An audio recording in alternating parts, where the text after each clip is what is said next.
Madame, Monsieur, bonjour et bienvenue dans 3 questions sur le rendez-vous de la revue fiduciaire qui vous donne la parole. Pour ce nouvel épisode, nous vous avons à nouveau sollicité sur la question du télétravail. C'est un thème que nous avions déjà abordé ensemble il y a quelques mois, mais pour lequel de nouvelles interrogations se posent régulièrement en raison du contexte actuel et du contenu du protocole sanitaire national. Parmi toutes vos questions, nous en avons sélectionné 3 auxquelles notre experte Karine Aflalo, chef de rubrique en droit social, va nous apporter son éclairage.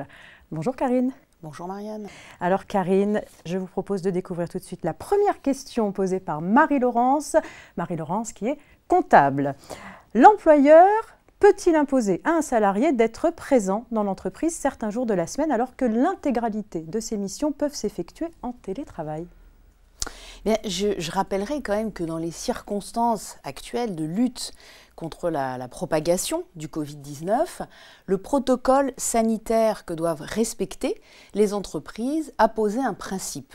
Et ce principe, c'est la généralisation du télétravail lorsque, bien sûr, les activités professionnelles le permettent. Donc, ça veut dire que le temps de travail doit basculer en 100% télétravail lorsque cela, évidemment, est possible. Donc concrètement, ça veut dire qu'un employeur ne peut pas, en fonction de ce protocole, imposer à un salarié de venir en présentiel plusieurs jours par semaine lorsque cela peut être évité. Voilà. Et Emmanuel Macron, notre président, nous a dit dans son allocution du 24 novembre que le télétravail va rester la règle, toujours lorsque cela est possible, pendant encore un certain temps. Un certain temps, ça veut dire quoi ? Un minima de ce qu'on sait jusqu'aux fêtes de Noël, sachant qu'on se doute bien qu'après les fêtes, il y a peu de chances qu'on passe d'un 100% télétravail à un 100% présentiel. Merci Karine. La deuxième question retenue est la question de Gisèle, elle aussi comptable, et elle nous demande si on peut supprimer les tickets restaurants aux télétravailleurs. Je répondrai non. Voilà, l'employeur ne peut pas retirer ses tickets restaurants aux télétravailleurs. Il faut quand même préciser que le télétravailleur, c'est un salarié qui a strictement les mêmes droits que le salarié qui travaille dans les locaux de l'entreprise. Donc ça veut dire que si dans votre entreprise, les salariés qui travaillent in situ ont droit à des tickets restaurants, les télétravailleurs aussi y auront droit. Voilà. On ne peut pas, dans une entreprise, si on a une bascule et que l'ensemble des salariés sont passés en télétravail, dire on supprime les tickets restaurants. Très bien, merci pour ces précisions pratiques. On termine avec la question de Monia, juriste, qui souhaite savoir quelle est la responsabilité de l'employeur en cas d'accident du salarié qui est en télétravail. C'est une bonne question, ça.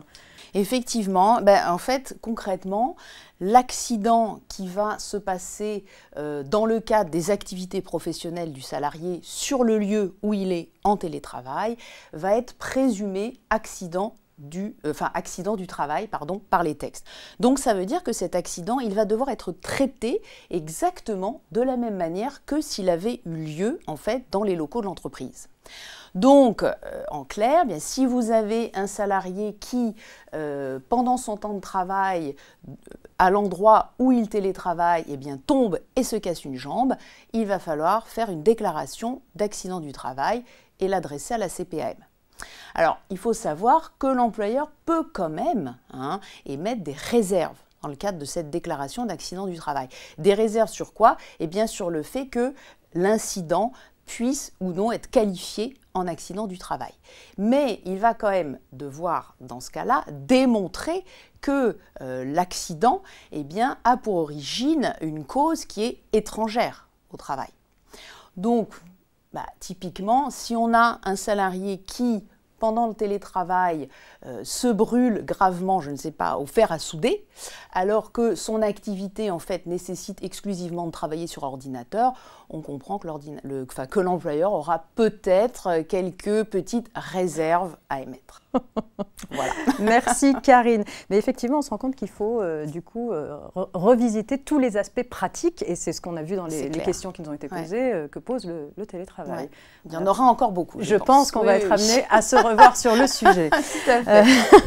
Merci beaucoup, Karine, en tout cas, pour votre précieux décryptage. Pour aller plus loin sur le sujet, je vous invite à consulter le question-réponse du ministère du Travail sur le télétravail en période de Covid-19. Nous en avions déjà parlé et il est régulièrement mis à jour. Je vous invite aussi à consulter notre dictionnaire social et plus spécialement son mot consacré au télétravail en période de Covid-19. Et n'hésitez pas également à vous abonner à notre chaîne YouTube Groupe Revue Fiduciaire et à activer les notifications pour continuer à suivre l'ensemble de nos vidéos. C'est la fin de cet épisode consacré au télétravail. Rendez-vous dans 2 semaines pour, oui, déjà le dernier épisode de cette année 2020, une année chargée. Pensez à guetter votre newsletter pour en découvrir la nouvelle thématique. Très bonne journée à toutes et à tous.